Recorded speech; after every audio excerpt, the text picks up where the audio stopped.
Hey guys, and welcome to or back to the Pause and Pursuit podcast with your host, Summer Clark.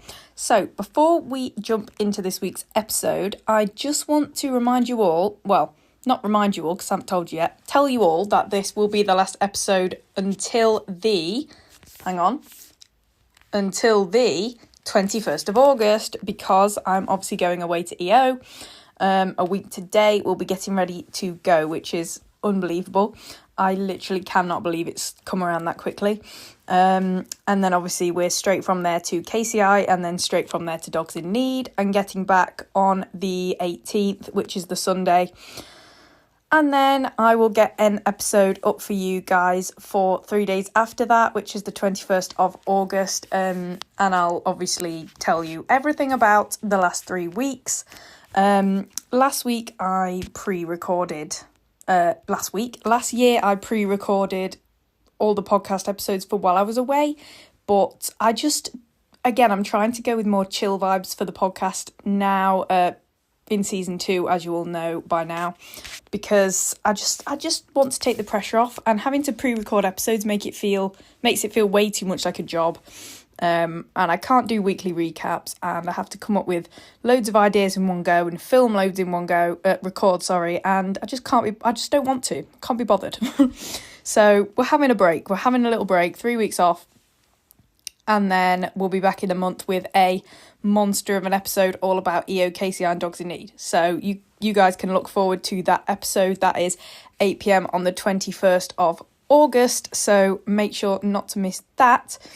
But today we're going to be talking about the power of accountability and those around you. So firstly, let's get into my weekly recap, because it was something that happened in the past week that has inspired this episode. So most of you will probably have already seen on social media, I was at Empingham competing on Saturday. Basically, although the results suggest otherwise, it wasn't my day. In all fairness, all last week wasn't my week. I just had a bit of an off week, just feeling a little bit foggy, but it is what it is. We all have those weeks, especially females have a week like that every month. If you know, you know, and that was mine. Okay, am I oversharing on the podcast? I don't know. I don't care. You're hearing it anyway. It is life. Basically, we're all going to have weeks and days where we just feel a bit shitty, basically. And that's going to impact our agility performance, okay? And I just could not get myself in the mindset that I've adopted of trust your dog and run, attack the course, confidence, think about your handling, not the dog. I don't know what it was, but I went into each run with those old nerves of thinking, oh God, I've got to go clear, which I don't know why, because 3 of the runs were completely irrelevant and 1 was ABC, but I've already got 2 wins in that, so I should be fine anyway. So I don't know what was going on. My brain was foggy. I was struggling to get courses in my head, which didn't help. You can't attack a course that's not in your head. Do you get what I mean? The first jumping, I just didn't say right out of a tunnel, basically. And he went really wide and he came second in that by 0.3 or something, which, again, still a good result. But in my head, I'm very competitive with myself. If I know I didn't do my best, it doesn't matter what result I get. If I know that wasn't my best, I'm not happy with it. I could win a class with a run I know I didn't do my best in and not be as happy with that as a run that I got 10th in, but I knew I did my best. We put out everything into that run. Does that make sense? Or an E, but I knew we did what we went out to do, if that makes sense. So that's my mindset around it. A lot of you probably thought, Summer, you got good results, stop crying. But that's not the point. The point isn't the results. It's that I feel I'm disappointed in myself in the sense of I feel like I let my handling down. I let my mindset down, and I'm thinking, Summer, you need to practice what you preach. You're saying, to do this and attack the course, and then you don't. But sometimes I just couldn't get in that frame of mind to do it. I went in and my brain was clouded and I was out of breath halfway around for some reason, and I just wasn't feeling it. I just physically couldn't do it. I don't know why. So that was disappointing. But anyway, yeah, what was next? Oh, came second in the Olympia by 0.1 in that one. And again, there was a backside and I was on the other side. So it was his threadle cue, basically. And I gave him the threadle cue, suddenly panicked he was going to take the face side, screamed, went, arrow! And he turned around and looked at me, did a little funny jiggly bit, and then carried on. And that was definitely where the time was wasted, that 0.1 seconds. And I should have just carried on going, la, la, la. I didn't need to shout at him. He would have done it. But yeah, I just felt anxious, just not in a good headspace that day. What other runs did we have? And then we had a normal agility and he flew the seesaw. So in the mindset I was already in, ABC was last. Okay, so what did I do? Obviously, I allowed the flown seesaw in that previous agility to freak me out for this ABC, which was the most important, in quotation marks, run of the day, in my mind. And I was panicking. And I got to the seesaw, screamed target, so he stopped too early, then said okay sheepishly, and he got off it, he got the contact. He came off it fine, he got the contact. And then I was like, I can't remember what I'm doing. And I just got I didn't put the front crossing when I should have because I forgot where I was going. And I was so hung up on the seesaw, I forgot about the rest of the course. So then I had to do a really ugly rear, and then it was around the back. So I had to call him back to me, and he was looking back at me, and he was such a good boy. Like all day, he genuinely did save me. He read my mind. He didn't do anything without, he did exactly what I told him. He didn't go ahead and do anything before I told him to do it, which he sometimes does. So that's where we wasted time. We came third in that, and again there was less than a second between us and the winner. So 2 seconds and a third isn't bad, but when it's less than a second and you know that it was your fault, it was like, that sounds so mean, not my fault, but like my mindset created those seconds and thirds when they could have been wins. That's what's more annoying. Do you know what I mean? So yeah, just wasn't my day. Just really not great, just emotional wreck, just not, just wanted to just curl up into a ball by myself, basically, that day. Feeling better this week, so yeah, I'm going to blame that down to female hormones, I don't know.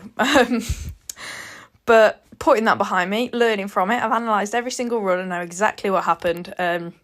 So all I can do now is learn from that and move on and make sure it doesn't happen again. And I've actually come up with some more strategies to try and help me to make sure I'm in that mindset before I run. Because I think the first few shows where I implemented this mindset, I was like physically trying. I was like, right, I need to try this mindset, and it was working. And now it's kind of become normal. It's like the third show of doing it, and I forget. I didn't like take the time to think about my mindset and put like I did before, if that makes sense. And naturally, I do still revert to babying him for some reason, like running safely. And I hate that, but I think it's because I've done it for 4 years. 4 years. Because of all his issues, etc. You're like, yes, someone we know, shut up. But yeah, so it's a struggle, but we move forward. Next show, Izio. And, let's just get into my points, because I have some strategies that might help me. Atio and other shows from now onwards, and it's all about the power of accountability and people around you and using them to help you, basically. So let's just get straight into it. I'm going to be talking about the power of accountability, both, holding yourself accountable and being held accountable by others, and who you choose to surround yourself with and how this all affects your agility performance. And this includes some of my sort of things that I'm going to implement that I think are going to really help me out, again, with the mindset side of it. So, first of all, sometimes you need more than just yourself at stake. So, for example, if it's just you feel like you're going to be letting down if you don't follow through with something you've told yourself, for example, or don't produce a certain, not result, but kind of, so for me, if I go into a run and it's just me wanting, it's only me that knows that I need to attack the course and run with that sort of approach, then it's just me I'm kind of letting down. Whereas if you tell your groom or spectator what you're going to do, so for example, if I told my groom, right, I'm going to attack the course and trust arrow in this run, And if I don't do that, I want you to, when I come out the ring, I want you to give me a hard time about it. So I'm going into that course thinking, if I don't attack the course and trust my dog, my groom's going to give me a right hard time when I come out the ring. They're going to be thinking, why didn't she do it? Do you get what I mean? So there's that, it's like healthy pressure from someone else. Do you get what I mean? So not only would you be letting yourself down in that sense, but you're going against something that you've told someone else you're going to do, which is even worse, if that makes sense. So this is what I'm going to do from now on. So I'm going to get my groom, whether that's my mum, whether that's Rory, I'm going to get my groom to tell me before I go in to do a run, right, Summer, run properly, for God's sake, attack the course, trust Arrow, you need to run properly, handle with confidence, be assertive, run fast and attack the course. And then I need to go in and think, they're watching me to see if I do what I've just told them I'm going to do. So I've got to do it. Does that make sense? So this way, you won't want to let them down or for them to think badly of you, even though they wouldn't anyway. But in your head, for someone like me, who's quite competitive with myself, always striving to be better, I don't want to go against my own word, if that makes sense. So, you have to remember we often care more about letting other people down than we do letting ourselves down. So if there's someone else there that's got a certain expectation of you, I think you're more likely to do it. And I don't know about any of you guys, but I think I'd be more likely to do it if I knew someone else was expecting me to do it, if that makes sense. And watching to see if I did it and was going to have a word with me after the run as to whether I did it or not.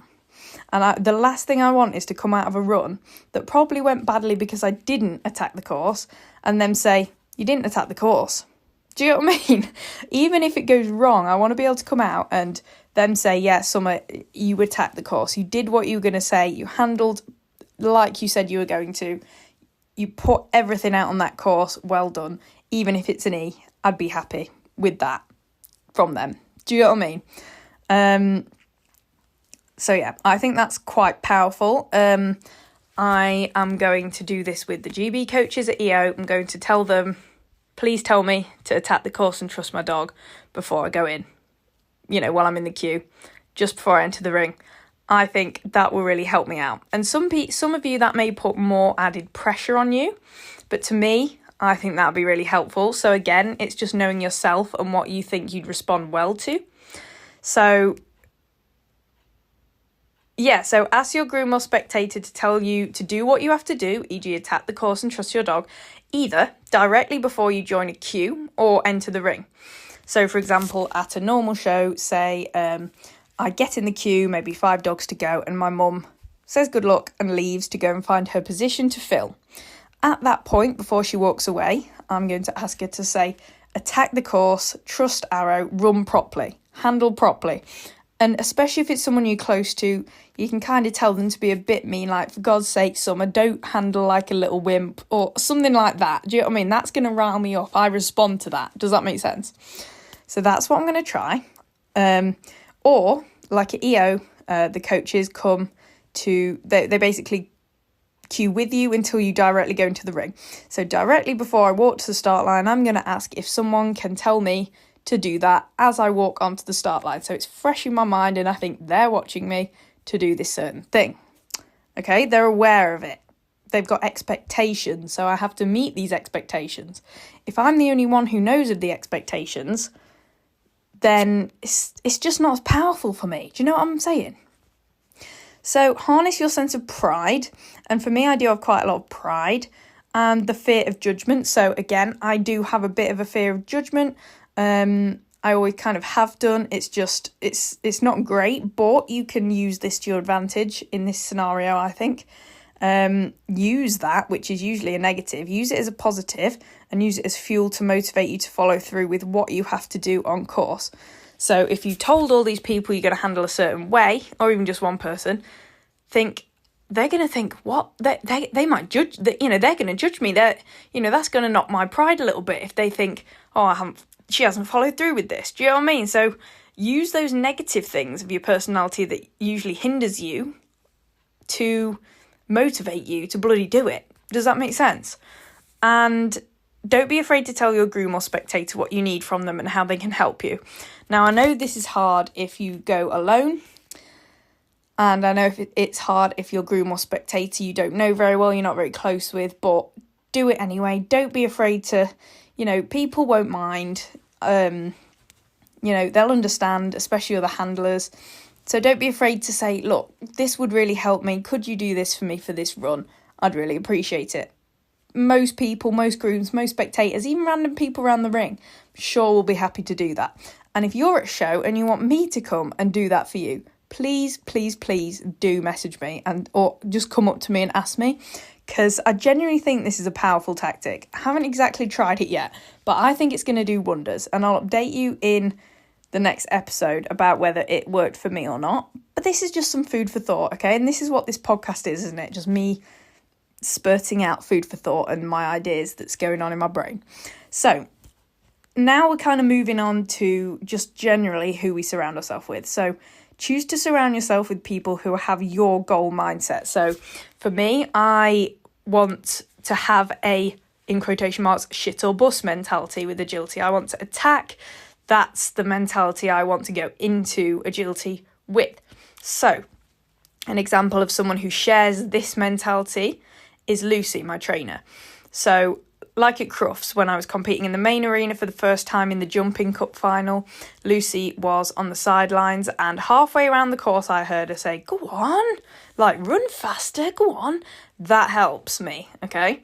That just little bit of pressure that, from someone who knows what they want out of you, and it helps that she's my trainer, I know, but, she has the mindset that I want to have in every single one of my runs. She's perfected it. She has it in all of her runs. And I want that. So surrounding yourself with people who have that to rub off on you and to use towards you, like Lucy did at Crufts, is what you should be aiming for. And obviously I'm not saying if someone prefers to play it a bit safer and you don't, cut them off. That's not what I'm saying. But add people, just add people, if that makes sense. You don't need to cut off any friends. That's not what I'm saying. I feel like a lot of what I'm saying in this podcast could be taken in the wrong way. It's really mean, but I'm not saying that. I'm saying it's really good to have that support system, of people that understand your goals, and it is nice to have friends that share your mentality around things, isn't it? Because you can relate, you can bounce off each other, you can share ideas, and you can get inspired. People inspire me in agility, people that have the mindset I want. Hearing them speak in that way, or watching them perform in that way, is really inspiring and motivating for me. And you also, obviously, and this is in any aspect of life, want to surround yourself with positive people who give you energy and make you believe in yourself. So you want people to hype you up, before your runs. You want positive people that are cheerful and put you in a good mood in general. And obviously when you're at a show, when you're doing agility, you want good vibes because you'll run better. And you want people that believe in you and encourage you to believe in yourself, not saying toxically positive where they never say anything negative even when it's real, because you obviously want constructive criticism too, but in general you want those positive influences. And that brings me on to my next point of surround yourself with people who not only hype you up, but will constructively criticise you and tell you what you did wrong. Now, this is really hard to learn if you're like me. This has taken me a long time to accept constructive criticism, not let it make me feel shit about myself, and not take it as them being not very nice, if that makes sense. And now understanding that they're doing it to help me, and with really good intentions, and actually taking that on board and implementing it. And do you get what I mean? And it actually really does help. Now I want the constructive criticism. The only time it's really hard, and my mum's amazing, but if she starts telling me what I did wrong and I'm thinking, you've never done agility in your life, it's different. That can get to me sometimes, but to be fair, these people, even if they haven't done agility, they watch a lot of agility. They probably watch more agility than we do as handlers, in a way. And they watch us all the time, so they can kind of see patterns and stuff. So I've even learnt to take that on board and think, yeah, actually, you watch every single one of my runs. and I talk to my mum about agility and debrief shows on the way home and stuff like that. So I've learned to take that on board just as I would from another agility handler. But yeah, so learn to take constructive criticism well and actually in a positive light, and it's really hard when you're already quite self-critical. And I'm very self-critical and a perfectionist, and that's not a good mix and it's not fun. But you've got to take that constructive criticism. So, lastly, and I feel like I've sped through today's episode. I don't know why. But lastly, the most important thing to do is build self-trust. So this is just you on your own, no one else. And self-trust is obviously, if you tell yourself you're going to do something, you trust yourself to do it. So to build self-trust, that's literally what you have to do. Tell yourself you can do something and follow through every time. And then after a while of doing that, you will have self-trust. You'll think, yeah, I follow through with everything I say I'm going to do. However, it's not as simple as that always, is it? To get to that point, you sometimes need others to push you in the right direction. We can't do everything alone, and that's totally okay and normal because we're only human. So using others as a mindset tool is a smart move. Like, don't think of it as, I can't do it on my own, I need help. Or, don't think of it as a weakness. Think of it as, I'm being really smart here using the tools around me. And easy, innit? Like, your groom's there anyway. Your spectators are there watching anyway. Why not use that to your advantage and get a better run out of it? And achieve your goals out of it. And by achieve your goals, I don't mean winning all the classes. I mean coming out of the ring and thinking, I did what I wanted to do in that. I handled with everything I had in that. And it's going to be different for everyone. Like, not everyone's going to have the same, expectations of themselves as I do. So my expectations are to attack the course, trust my dog and run hard and think about my own handling over arrow. Not everyone's going to be like that, and it depends what dog you've got. Some people, it might be the opposite. It might be to respond more to the dog or watch the dog more. But whatever that is, use that, obviously. And get those people around you involved. Surround yourself with the right people and use them to help you, help build your mindset up, basically, in all the ways I've discussed. So that's it, basically. 20 minutes. That was so fast. As you can tell, I think I just spoke so fast because it's kind of exciting me, like this realisation that I could do this. So hopefully it works out well. I will be trying it at EO because I am almost 100% certain that's going to work. Like, I need that kick up the bum. I know myself. That's just who I am. I'm that kind of person. But yeah, give it a go. Unless obviously you think that you would cave under more pressure. Who knows? But yeah, nice little quick episode for the last podcast episode for the next 3 weeks. And I will see some of you at EO maybe. Is anyone going to EO? Well, if you're on the team, hello, I'll see you there. If not, maybe some people are going to spectate, I don't know. But if not, I'll see you. I bet I'll see pretty much everyone listening to this right now at KCI.